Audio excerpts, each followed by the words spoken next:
নাই হিমন্ত বিশ্ব শৰ্মা মিছলীয়া মানুহজনে যেতিয়াই যি মতে তাকে কৈ থাকে।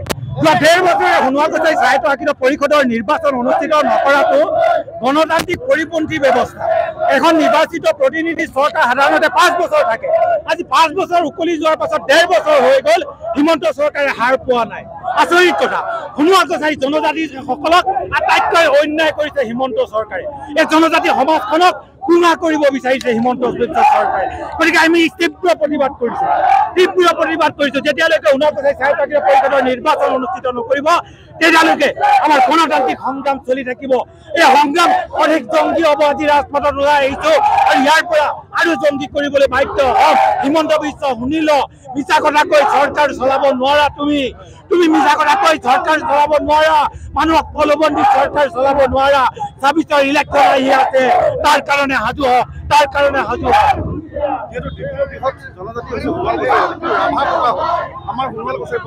মাহিয়াই দৃষ্টিৰে চাইছে অসমৰ মুখ্যমন্ত্ৰী হিমন্ত বিশ্বই আচলতে সোণোৱাল কছাৰীসকলক মাহিয়াই দৃষ্টিৰে চাইছে।